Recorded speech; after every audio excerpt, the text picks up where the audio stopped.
Auntie-to, hello, it's Maya Grace in case you don't know, and today I'm going to walk you through how to make a Lolita suitable headdress using my free PDF sewing pattern. This baby has 3 views and some optional bunny ear attachments that I will go over in another video, so keep your eyes peeled for those. And there's a lot of ways to customize and experiment this project to make it perfectly suited for you. The purpose of this pattern is to have an accessible and easy way for a beginner sewist to bring the color and fabric of their homemade skirt or main piece up to their head and give them some nice volume up top for a more cohesive look. So this pattern really does focus on using the fabric first, with lace and notations as an afterthought, with varying levels of involvement so that you can choose what works best for you with the materials that you have available. On that note, I've included some gray lined sketches of all 3 options in the printable instructions so that you can ink and color them and kind of make design choices before you even take scissors to your fabric and figure out what's going to work best for you. But let's talk about fabric selection. Here you are, bear me, have your headdress back. This half bonnet is really designed to be able to handle a medium weight woven fabric. Like this wool twill right here works really nicely and doesn't look overpowering. It also works really well with a cotton sateen or a cotton broadcloth. And if you really want, you can also use like a voile or a chiffon. I did mine right here. This is a cotton voile right in here. That's why it looks so light and airy and it pairs so well with the lace. But it just depends on what you have available to you. This one is just done with a polyester bed sheet that I got from Goodwill, and I think it looks half all right. Bear me, what do you think?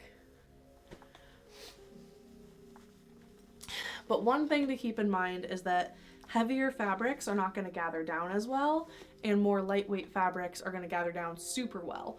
So you might want to consider pattern hacking and adding more length if you have a lightweight fabric, just so that it has some volume to it and doesn't go completely flat on your head. Unless that's what you're looking for, then have at it. But let's talk about the views of the pattern and what each one is for. We have this basic rectangle right here. This one is literally just a line straight across. And if you're gathering down a lace with a border design, this one works really well for that. Alternatively, if you're planning on putting like a huge bow right on your headdress and you don't want to have a bunch of fabric hanging off the end of it, this works great for that. This one I typically clip little burgundy bows too, and it looks real cute. But basically this one is a simple base to work off of.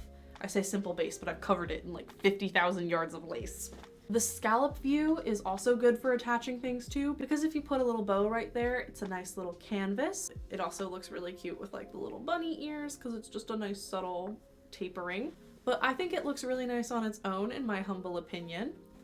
The ribbon tails edge is my personal favorite. I'm just gonna yank this right off my head to talk about it. This one is a little bit more advanced because you do need to be able to turn corners on your machine and know how to clip seams without clipping the stitching line itself, just so that it presses nice and flat. But don't be intimidated, I am going to walk you through how to do all of that. As you can see under all of the lace, it's just got this little V on the end right here, and then once it's gathered, it gives it a bunch of shape. And I did attach a veil to this one, and I'll be showing you vaguely how to do that as well, because we're all about options here. First, let's take a look at the 3 views of the headdress pattern. Right now you can see that I'm cutting out the ribbon bow tails, and in order to do that, I've cut a little slit into my scallop there, just so that I can get all the way to the edge of my corner. Alternatively, you could just mark your fabric underneath using your favorite marking method, such as transfer paper or pins and chalk. Now, in order to cut out a rounded or scalloped version, I'm going to go ahead and trim my paper pattern piece to not have the bow tails on it. However, this does mean that I won't be able to cut out a bow tail version using this paper pattern piece again unless I tape it back together, so you might want to print out more than one of this pattern if you plan on using it a lot. The third of the style options is one where you simply fold on the straight line and cut out one simple rectangle. And this main ruffle piece is cut on the fold, whereas the headdress base is cut as one piece. There's no folding. It's nice and easy.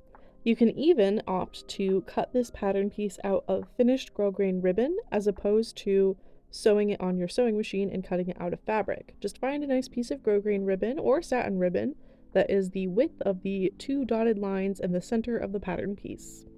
You can also use grosgrain ribbon for the clip loops or opt to use fabric in your same self fabric that you cut the headdress base out of. Most of this project will be spent sewing together and decorating the ruffle. If you want to have a large piece of lace on the center of your ruffle, you're going to want to attach that before sewing it, as you see me doing here. I have the center line of this lace lined up with the center line of the ruffle, and I have it pinned in place before I continue my sewing. When I sew the first pass of this ruffle, I have it folded in half lengthwise, as you see here. And you can see from how I've pinned it that there are 2 pins in the center that are double pinned. I'm going to skip over that spot whenever I'm sewing, and backstitch at the beginning and end of each section. This will give me an open spot in the middle of that back seam that I can use to turn my ruffle right side out whenever I'm done sewing it. And once you've finished that seam, take it on over to your ironing board and you're going to press this really well with that back seam right in the back center and your raw edges opened. Now it is time to close the 2 open ends of your rectangle ruffle. So what I'm doing right now is the bow tail version, and you see that I put my needle in the down position and lifted my foot to pivot my work. To sew the rectangle, you just go straight across, and of course I am backstitching at the beginning and the end of every stitch. The scallop-edged headdress is sewn very similarly to the other 2. You just follow 5/8 of an inch from the edge there, and once it is sewn up, you're going to go ahead and clip your curves. The rectangle headdress will not need to be clipped in order to turn and press neatly. However, the bowtails headdress will need to be clipped on the corners. That center corner will need to be snipped so it'll turn inside out correctly, and I would strongly recommend trimming the top edge of your seam allowance so that it doesn't bulk up when it's turned right side out.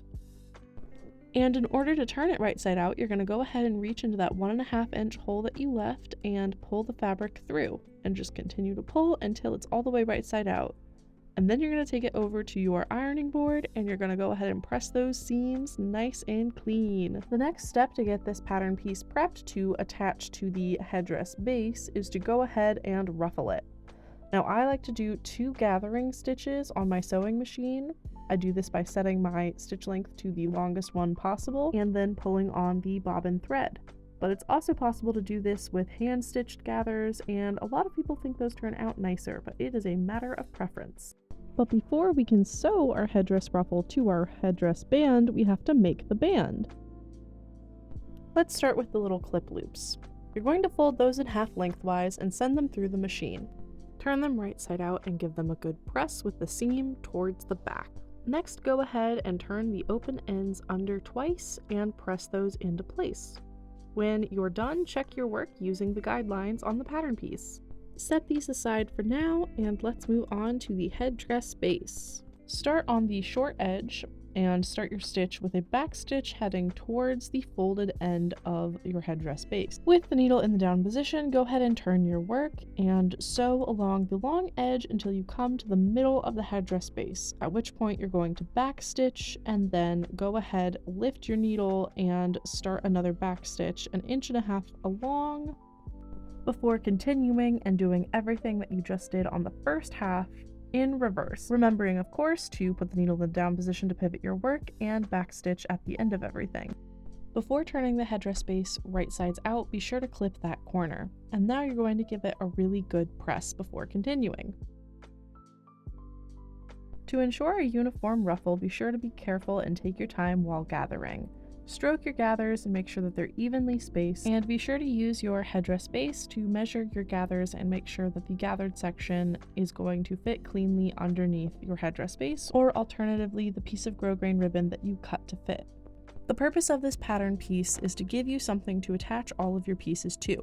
It can either go on bottom and have everything attached to it, or it can go on top and cover up all of your gathering stitches. This also will create a pop of color in the midst of your lace, which is likely to be black or white, given that those are the most readily available colors. For a seamless finish, you could always whip stitch your headdress base down, but here I'm just top stitching it on either side because that's faster and I have a lot of projects to get done for you guys. As the very last step, you're going to sew on your clip loops. I like to do this by hand because then I can do a straight stitch on the very edge and then whip stitch the folded end and have a very secure attachment. There are so many ways to put your own touch on this pattern. One of them is to add a veil. If you are going to add a veil, I would strongly recommend adding it to the underside of your headdress like you see me doing here. Now what I've done is use the headdress base to attach to the bottom side and cover up the raw edge of my lace fabric to prevent fraying. Then over top of the outside, to cover up the stitches, I've put that thin layer of Venetian lace.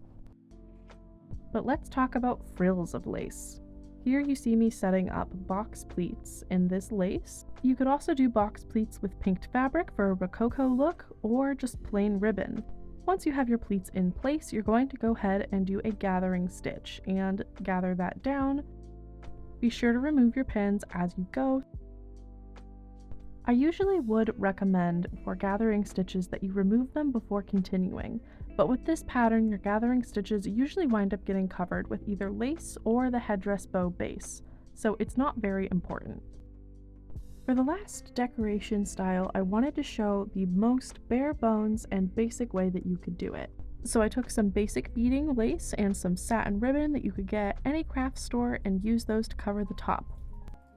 For further reading and inspiration, there will be a link in the description box to some other headdress tutorials, more guides. There's a really interesting study, I think is what I should call it, by Tumblr user $20 Lolita that is really interesting and nice to read through. The description box is also where you'll find a link to my Ko-fi where all of my free patterns are held, such as the Cloud Queen bloomers and others that are coming soon. This channel and all of my free sewing patterns are only made possible by viewers like you. Speaking of viewers like you, if you have followed one of my tutorials or you just made something cool that you want to show off, there's a link to the Google form down below where you can show me the cool things that you've made and tell me about them and yourself for a chance to be featured. So if you liked this video, be sure to like it so that awesome people like you can see it, and I'll see you later, friends. Bye guys! Whip.